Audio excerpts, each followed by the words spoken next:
Memórias Póstumas de Brás Cubas, Machado de Assis. Oi, gente, tudo bem? Aqui é 2 de junho de 2025, uma segunda-feira, bem nas primeiras horas.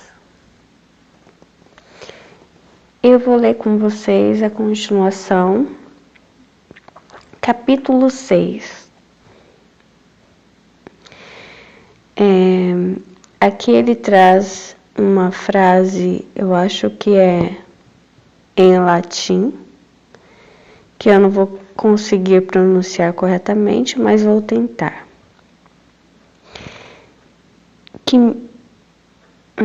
Chimene, não sei se é latim, talvez seja francês. Eu acho que é francês. Quimene que ledi, Rodrigue que lequi.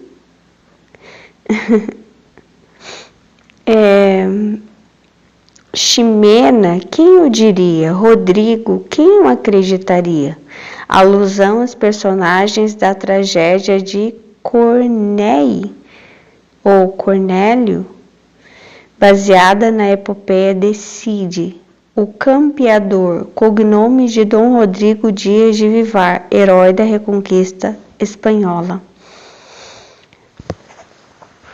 Vejo-a assomar à porta da alcova, pálida, comovida, trajada de preto, e ali ficar durante 1 minuto, sem ânimo de entrar, ou detida pela presença de um homem que estava comigo. Da cama onde jazia, contemplei-a durante esse tempo, esquecido de lhe dizer nada ou de fazer nenhum gesto. Havia já 2 anos que nos não víamos, e eu via agora, não qual era, mas qual fora. Quais fôramos ambos, porque um Ezequias, um dos reis mais marcantes de Judá, sucessor do perverso Acás, no livro bíblico de Isaías, conta-se como Ezequias, tendo orado para livrar-se de uma enfermidade mortal, foi atendido, e Deus, como sinal de sua proteção, fez o sol recuar 10 graus no relógio de Acás. Porque um Ezequias misterioso fizera recuar o sol até os dias juvenis. Recuou o sol, sacudi todas as misérias e este punhado de pó, que a morte ia espalhar na eternidade do nada, pôde mais do que o tempo, que é um ministro da morte.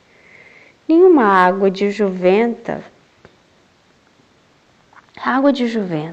locução que designa uma fonte mitológica cujas águas tinham o poder de rejuvenescer os que a bebiam. Igualaria ali a simples saudade. Creiam-me, o menos mal é recordar.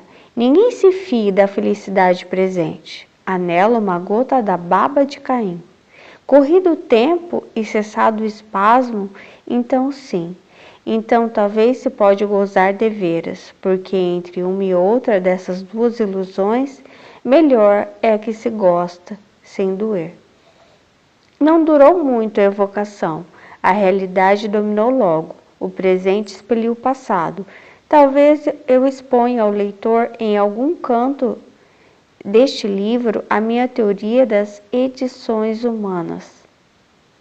O que por agora importa saber é que Virgília, chamava-se Virgília, entrou na alcova firme com a gravidade que lhe davam as roupas e os anos, e veio até o meu leito. O estranho levantou-se e saiu. Era um sujeito que me visitava todos os dias para falar do câmbio, da colonização e da necessidade de desenvolver a aviação férrea. Nada mais interessante para um moribundo. Saiu. Virgília deixou-se estar de pé. Durante algum tempo ficamos a olhar um para o outro, sem articular palavra. Quem diria? De dois grandes namorados, de duas paixões sem freio, nada mais havia ali. 20 anos depois, havia apenas dois corações murchos, devastados pela vida e saciados dela. Não sei se em igual dose, mas enfim, saciados. Virgília tinha agora a beleza da velhice, um ar austero e maternal.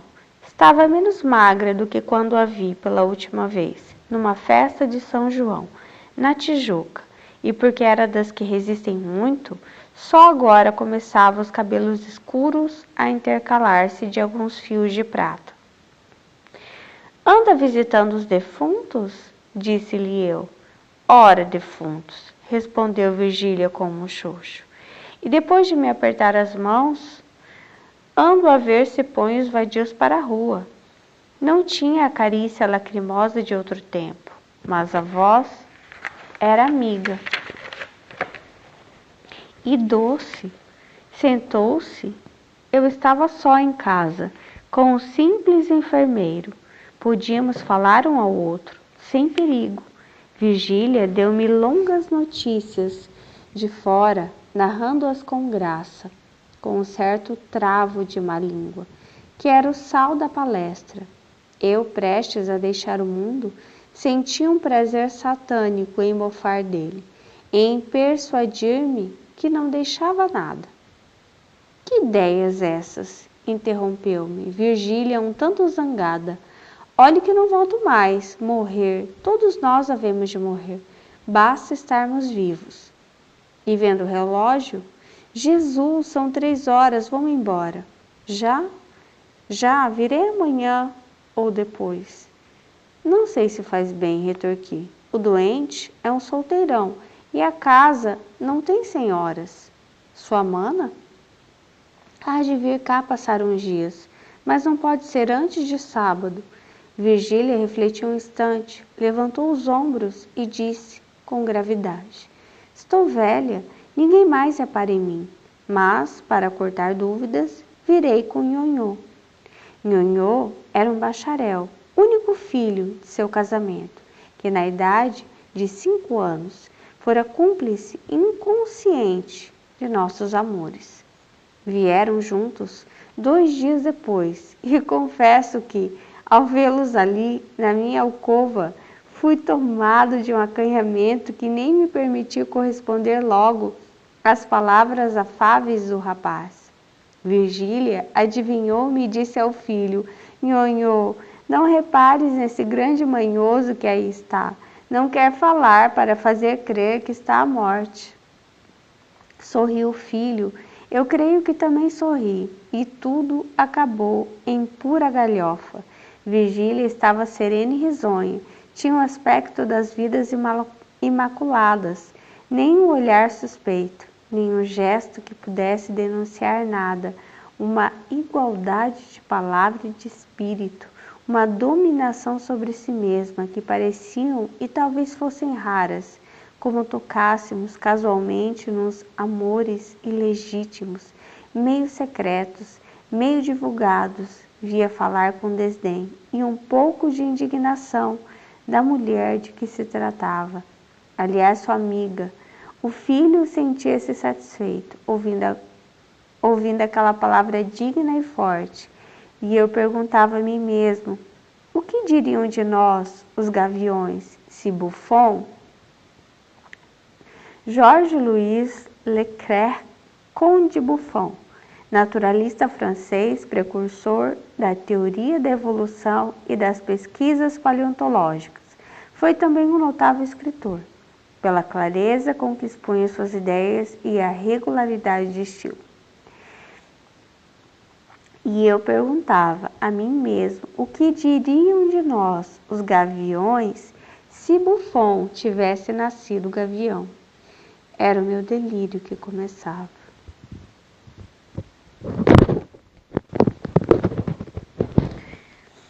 Bem, gente, é curto, tanto esse capítulo, mas eu achei tão delicioso de se ver. Parece que eu estava lá, vendo ele, vendo uma cama de madeira de mogno escuro, um edredom branco, ele deitado na cama, ela um pouco, talvez sentada em uma cadeira, segurando as mãos dele, olhando para ele, enfim. E aquela visita como que uma despedida. Eu não sei se é despedida, enfim, não sei exatamente o que vai acontecer depois. Mas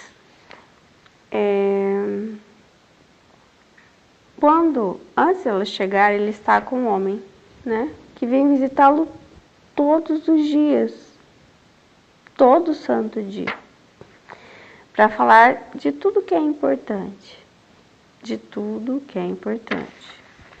Ou seja, que ele cita aqui, né, que ele veio, esse homem, era um sujeito, e ele fala que é um estranho, quer dizer, o homem está todos os dias ali com ele, e ainda assim é um estranho. Ela não. Parece que, como que é que ele fala aqui?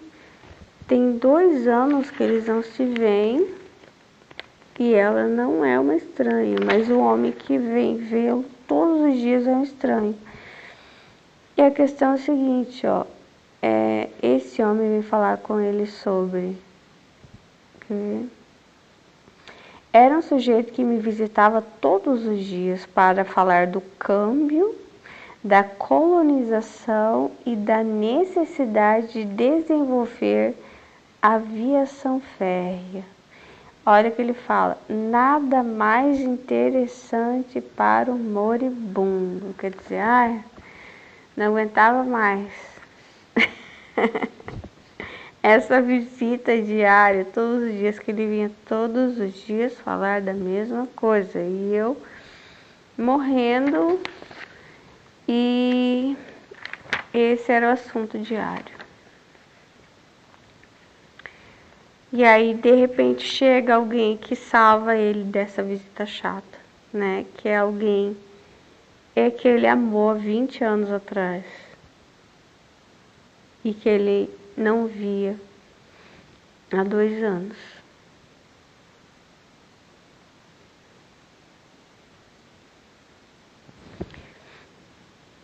Quando eu vi essa parte,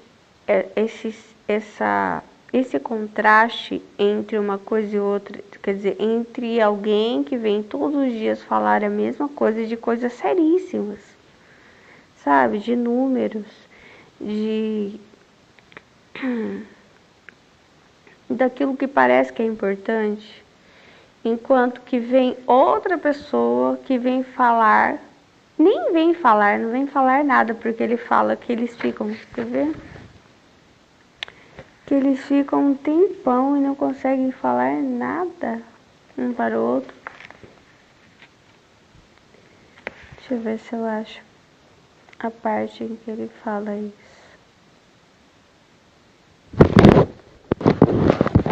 Bem aqui no início ele diz: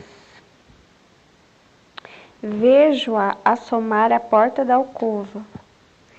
E eu estou imaginando que aquele homem está sentado ali nessa cadeira, né, em que a outra mulher vai sentar depois.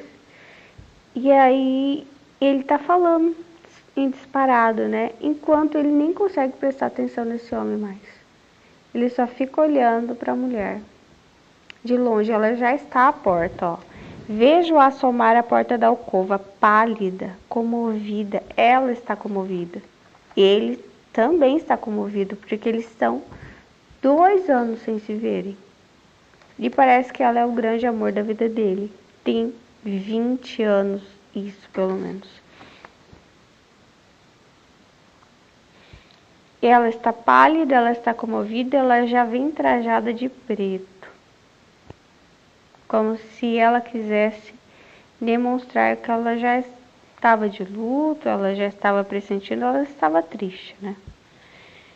E ela já demonstra isso no vestuário dela. E ali ficar durante 1 minuto, sem ânimo de entrar. Acho que ela pensava, será que eu deveria ter vindo? Eu acho que, enfim. Ou detida pela presença de um homem que estava comigo, também. Tipo, o que estou fazendo aqui? Quem sou eu? Eu não sou da família.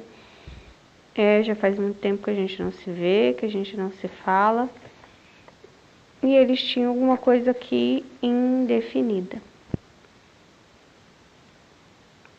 Da cama onde jazia, contemplei-a durante esse tempo, esquecido de lhe dizer nada ou de fazer nenhum gesto.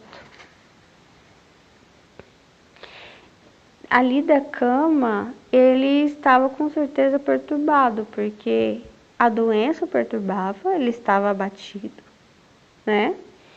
Com os sentidos, quando a gente está doente, os nossos sentidos, eles ficam, sabe, um pouco amortecidos, com a surpresa de vê-la. Talvez ele pensasse, eu vou morrer e eu nunca mais vou ver a fulana, e ela vai atrás para saber, para visitá-lo. E ainda aquele homem falando, ó, tarará. E ele tonto, né? Infeliz, talvez, né? Por esse momento que talvez fosse uma despedida, enfim.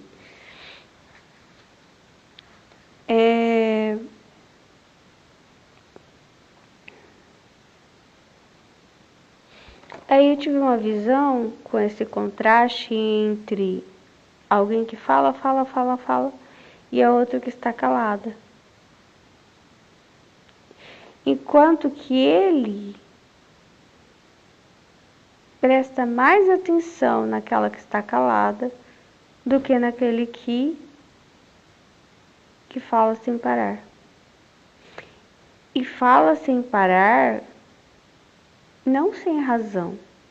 Ele traz notícias, ele traz dados, conceitos, teorias, coisas importantíssimas. Mas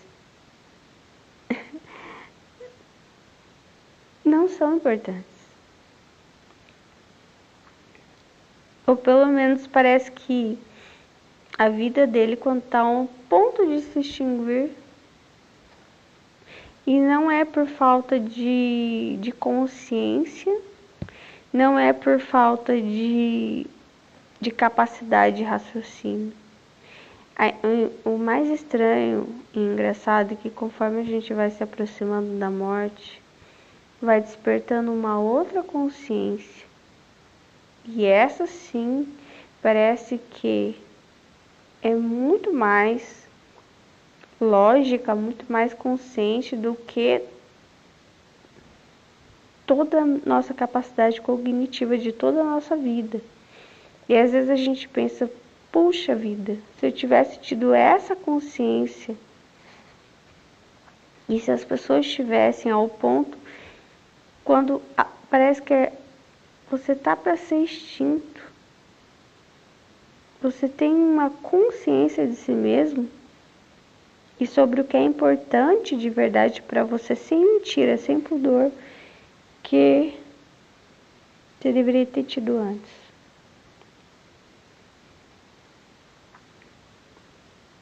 E parece que é isso que começa a despertar nele.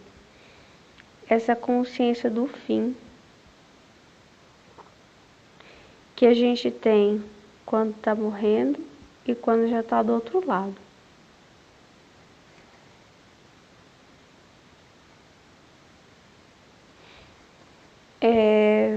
E aí eu tive uma visão assim,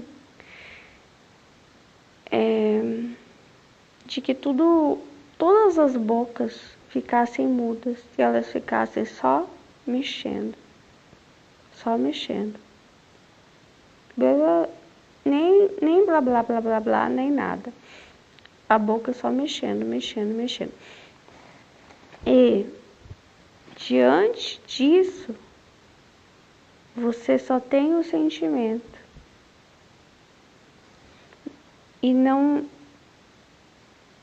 importa se as bocas que estão, todas as bocas estão mexendo, seja das pessoas incultas ou cultas, formados ou não formados, estudantes ou analfabetos,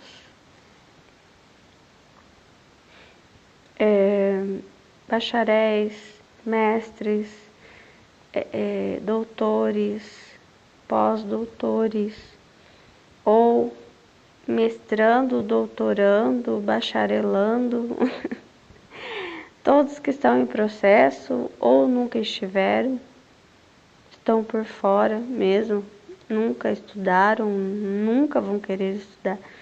Todas as bocas estão falando, mesmo os livros como se fossem bocas que estão blá blá blá, só que sem voz. E você, diante de tudo isso, a única coisa que você consegue reagir, você não escuta. Você só corresponde com o sentimento.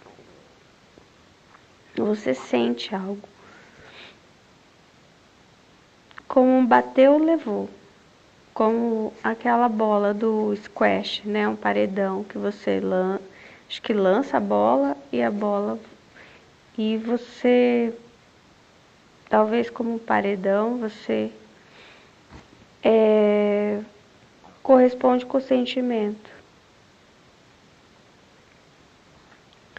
Porque o problema é que quando a gente escuta as teorias, as explicações, as desculpas, parece que a gente perde um pouco o foco do que é importante. Quando a gente está morrendo, não tem como perder o foco, porque você vai afunilando a sua visão e a única coisa que fica é o que importa.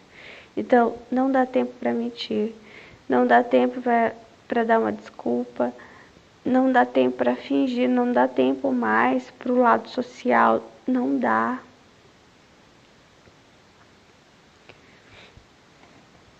Não dá tempo, sabe? E aí você só fica o que é importante. Então, essa reação diante das bocas falando sem voz é o sentimento, é o que se produz em mim. Que quando a gente escuta ou quando a gente lê as coisas, a gente se detém muito no racional, de faz sentido, que bonito, ou que feio, mas no final não vê o que é produzido com isso. Por isso que a gente é facilmente enganado.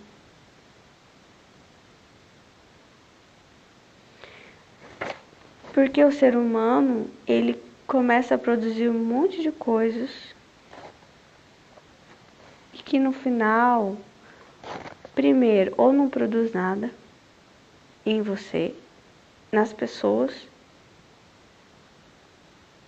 quer dizer, nada, nada, nada. É a teoria que ela é como um come-come, assim, sabe? Ela se alimenta de teorias, ou seja, é vento com vento. Ela produz vento. Ou é como se ela, eu não sei explicar. Ela nasce e você tem que abastecer a teoria, porque ela não abastece as pessoas. Ela não muda o mundo. Ela não torna nada melhor. Ela se abastece de várias teorias e ela não produz sentimentos bons. É como esse homem que ele fala e o homem está morrendo, ele fica assim, meu Deus, ele vai vir amanhã de novo. Falar tudo.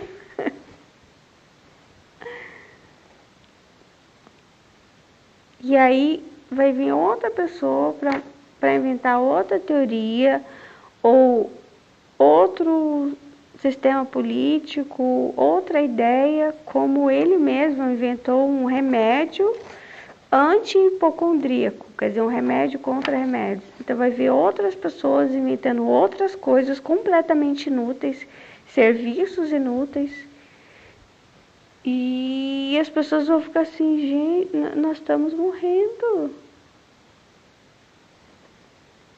E o que produz? A gente, quando a gente lê as coisas, quando a gente escuta, a gente para de prestar atenção no que realmente é real. E uma das únicas coisas reais são os sentimentos. Porque o sentimento, ele está denunciando aquilo que está no subconsciente, que é alguma verdade abafada.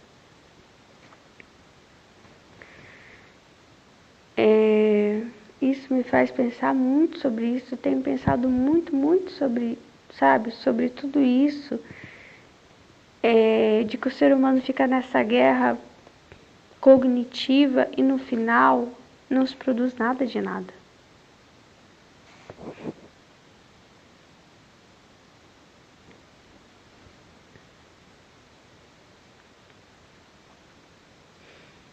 É mais ou menos como uma criança que tá, sei lá,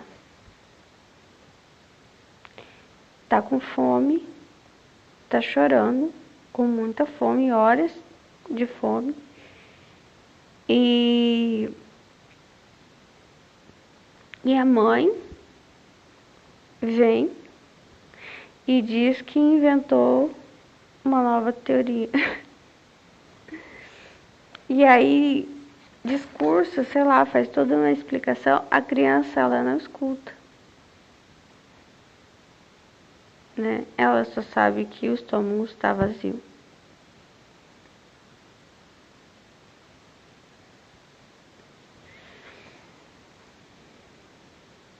Então, talvez, às vezes, a doença e a aproximação da morte, como diminui esse estado de consciência e do cognitivo, ele faz a pessoa prestar mais atenção naquilo que realmente importa, que é, para mim, os sentimentos. E os sentimentos, eles são despodorados, eles são sinceros, porque eles provêm do subconsciente. O consciente, ele vai te dizer, você precisa se deixar ser enganado para você viver em sociedade. Você precisa fingir que acredita que isso vai trazer solução para a sua vida. Sabe, que essa nova teoria que surge, esse novo remédio, essa nova tecnologia que vem trazer felicidade. Agora, quando você apaga um pouco o consciente, por alguma razão, aí só resta a verdade. E agora eu acho que é bem essa parte que ele está vivendo. Menos consciente, mais verdadeiro.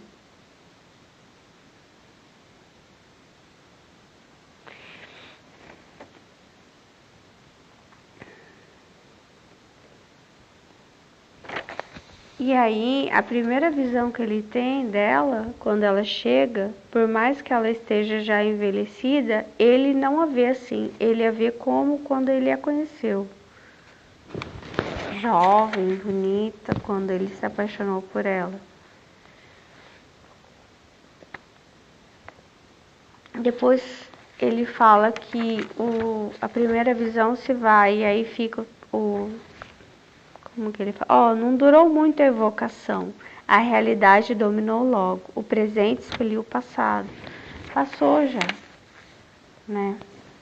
Mas ele sempre, talvez toda vez que a visse, tivesse a primeira impressão de vê-la jovem. Não sei se era o amor verdadeiro, se é, sabe, essa sensação que nem a mãe tem do filho. Toda vez que olha o filho, Até hoje eu olho para Poliana e vejo aquele bebê. Ela não é bebê mais, tem 5 anos. E talvez o amor verdadeiro tenha essa sensação. Por mais que a pessoa esteja envelhecida, você bate o olho e você tem aquela sensação de que é a pessoa jovem por quem você se apaixonou. Talvez seja mesmo um sentimento parecido com a maternidade. Uma sensação de que o tempo não passou.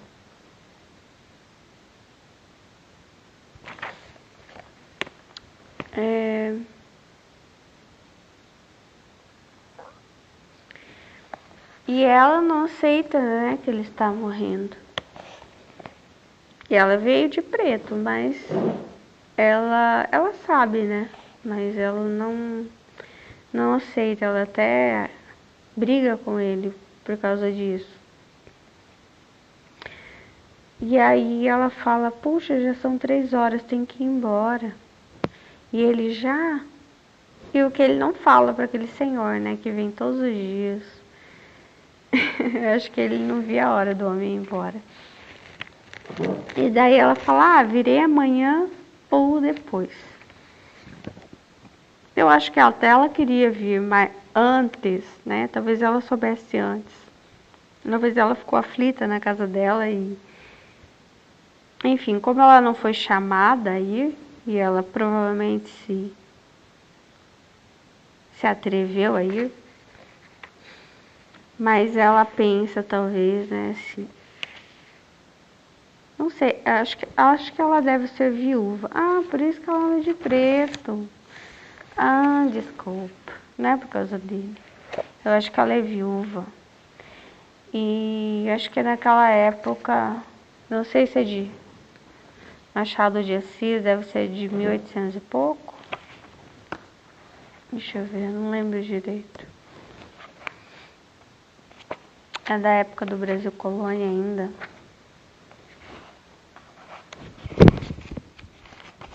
Eu acho que as mulheres viúvas, elas andavam. Deixa eu ver se fala. 1880. Março. Isso.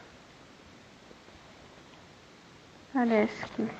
Isso mesmo, século XIX. Revolução Industrial, enfim, iluminismo, Brasil Colônia, 1880.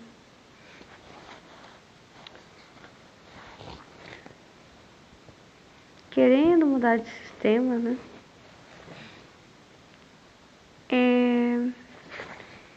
E aí...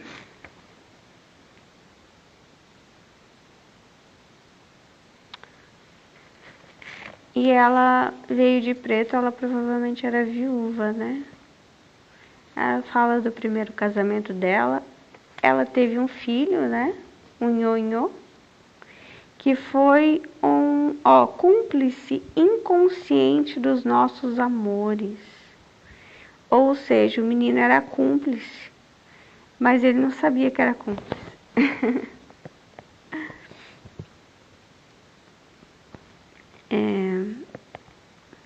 Aqui ele diz, não sei se faz bem, retorqui. O doente é um solteirão e a casa não tem senhoras. Ele diz para ela, eu não sei se você faz bem de vir amanhã, porque eu sou solteiro e não tem outras mulheres aqui, não tem outras pessoas aqui. Preocupado com a reputação dela, né? Que naquela época não era como hoje, né? A mulher não podia andar sozinha, não podia andar com homem sozinha, não podia visitar a casa de um homem, né? E não era só ser mal falada, né? Era... Enfim, eu acho que essa questão das pessoas falarem não era uma simples fofoca, eram coisas mais graves, né? Como uma rejeição social que, enfim, que prejudicaria a vida da pessoa. E aí ela fala que vai trazer o filho dela, então, que já é um rapaz bacharel, advogado, talvez, não sei. Ó, Nhonhô era um bacharel, o único filho de seu casamento, que na idade de 5 anos fora cúmplice, inconsciente de nossos amores. Vieram juntos 2 dias depois e confesso que ao vê-los ali, na minha alcova, no quarto dele, fui tomado de um acanhamento. Ficou tímido. Que nem me permitiu corresponder logo às palavras afáveis do rapaz. O rapaz gostava dele. Provavelmente eu lembrava, né? Ah, será que... Acho que esse senhor gostava da minha mãe, mas... Enfim, ele talvez vai contar depois, né? O que aconteceu, por que eles não ficaram juntos.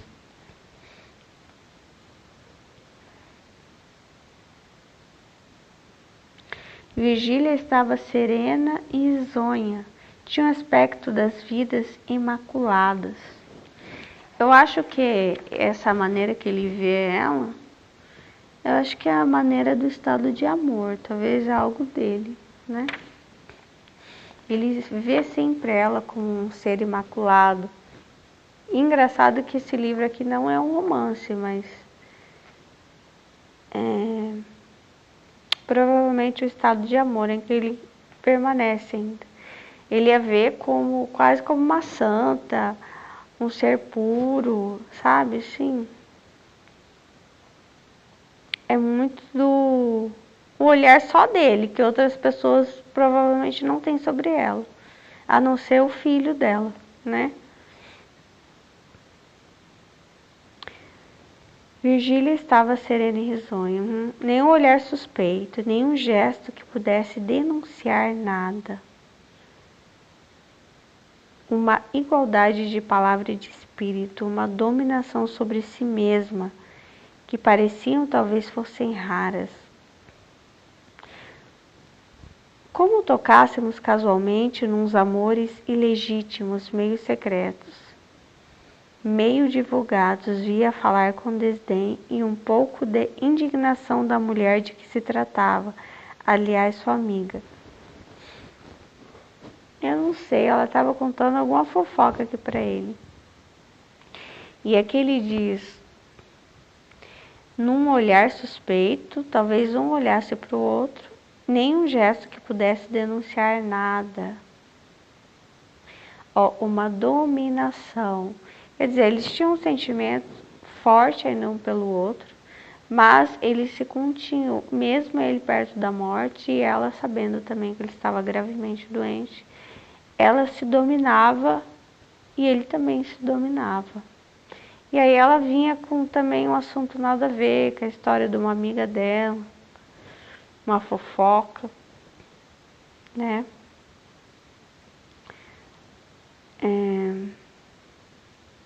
O filho sentia-se satisfeito ouvindo aquela palavra digna e forte. E eu perguntava a mim mesmo, o que diriam de nós os gaviões, se Buffon tivesse nascido gavião? Era o meu delírio que começava.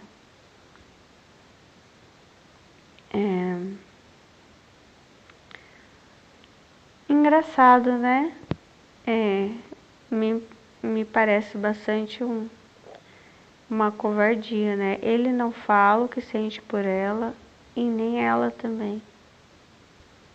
Ela vem com um assunto nada a ver, meio que pra também abafar um pouco, né? Os sentidos e desviar do assunto. Ela traz uma fofoca. O estranho que o visita todos os dias vem trazendo um monte de informações para ele. E é isso que eu falei, né? Que o estado consciente, para mim, é o estado da mentira, sabe? É o estado das teorias, das milhões, bilhões, trilhões de palavras,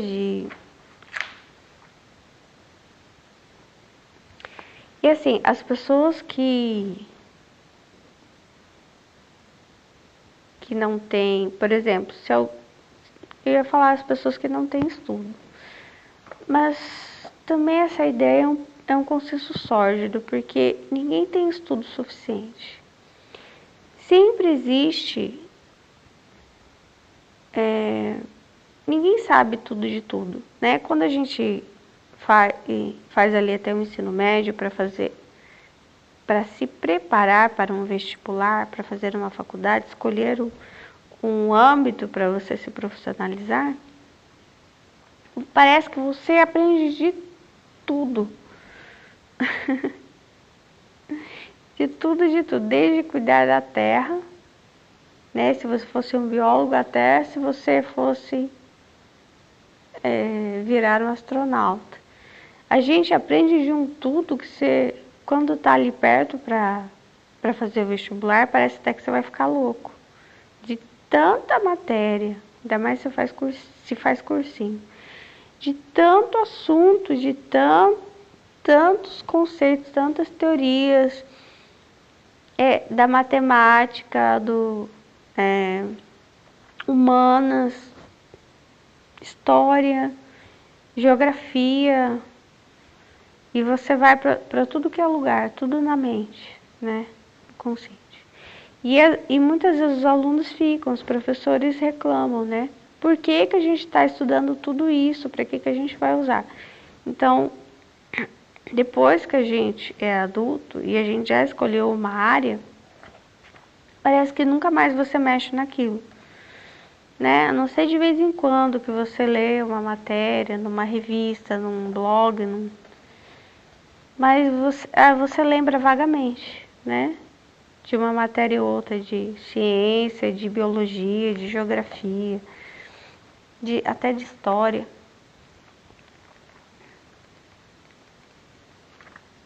Mas sempre estão surgindo. Então, assim, nós sempre somos, para mim, quase 100% leigos sobre tudo. Existe pouca coisa na qual a gente realmente sabe, a maioria a gente sabe superficialmente, então sempre a gente vai ter um olhar atônito, incompreensivo sobre as coisas e facilmente seremos enganados pelas teorias. Agora, se a gente prestasse atenção nos sentimentos, nos frutos que as teorias causam em nós e na sociedade, a gente não seria tão enganado. Só que como a gente está muito lúcido e consciente, é como se fosse o oposto. Quem não está consciente não pode ser enganado. E quem está extremamente consciente vai se deixar levar pela aparência, pela beleza das palavras, pela articulação, pela oratória, né? Até por isso que as pessoas fazem curso de oratória. Para quê? Para poder enganar as pessoas. Porque você fala bonito, as pessoas são enganadas, né? Porque não é sobre o que eu vou produzir nas pessoas, o que elas vão sentir, o que realmente vai produzir dentro das casas delas e no futuro. Frutos de verdade, como a criança que está chorando, ela não vai ser alimentada, é só uma teoria que eu vou dizer, não criança, olha só, além de não produzir fruto nenhum, eu vou ter que dizer, você vai ter que sustentar a minha teoria. Você e o futuro, e vai custar muito caro, porque vão surgir muitas e muitas outras, e tudo isso que vai se criando precisa de recursos para ser sustentado essas coisas. E não resolve nada, é 6 por meia dúzia, só que o déficit vai ficando maior. Não sei explicar, é mais ou menos isso, por isso que os problemas do mundo não são resolvidos. E é como se, eu estou pensando agora, o nosso consciente é justamente aquilo que nos engana. Talvez seja realmente o pecado do bem e do mal. Você conhece o bem e o mal, é o pecado do conhecimento, né? E você manipula isso. E você parece que vai produzir algo real, mas no final produz o quê? Uma maçã de cera. Alguma coisa que não alimenta. E daí as pessoas escutam aquilo, uau, que lindo, mas no final elas ficam vazias, tristes, preocupadas, porque o fruto ele não vem, não se produz nada.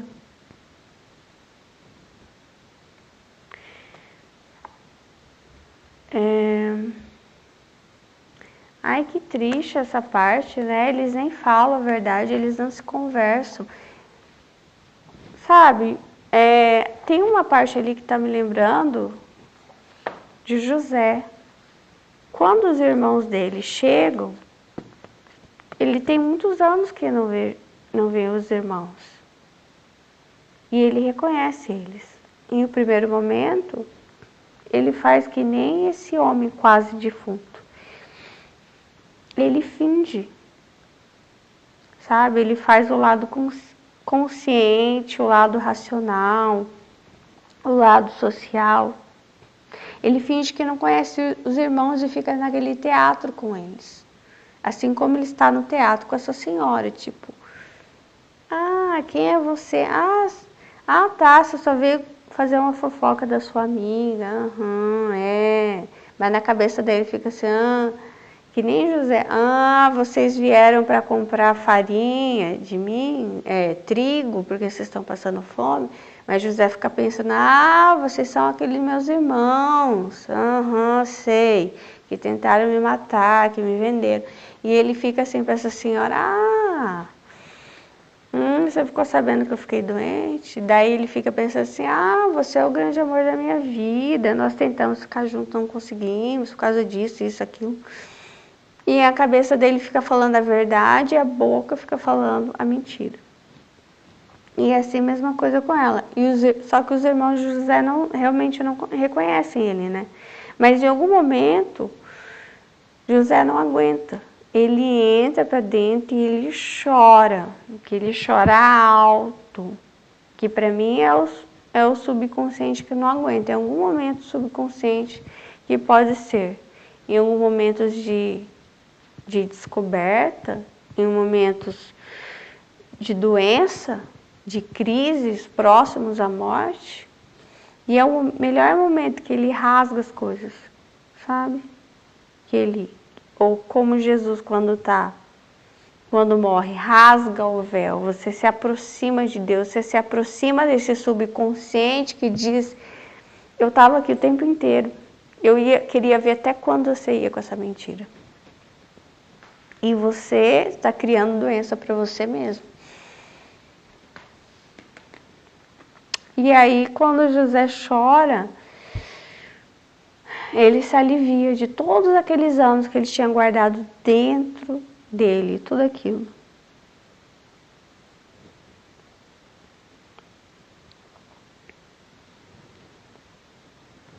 Aqui não, ele fica se segurando. Como alguém que segura também, né? Tá com vontade de ir ao banheiro e se segura. E quando solta, que alívio.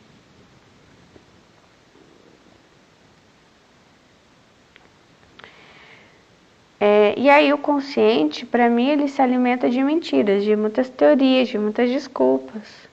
E o subconsciente é aquela parte interna da gente que sofre tudo, sofre calado, entendeu? E aí, às vezes, quando a gente dorme, a gente sonha, né? Quando a gente está com dor, a gente chora, que é o subconsciente falando, né? Quanto a gente tem mentido, quanto a gente tem fingido, quanto a gente tem fingido que acredita também em algumas coisas. Fingindo que realmente tem que ser assim, não tem outra maneira. E a gente sabe que tem. Mas é claro que a gente tem medo, né? Eu não sei, mas olha, até perto da morte, eles, engraçado, eles têm esse comportamento, é tão vergonhoso, né? Eu gosto mais de José. Pelo menos em algum momento, não sei aqui pra frente se ele, como que vai desenrolar. Mas é isso.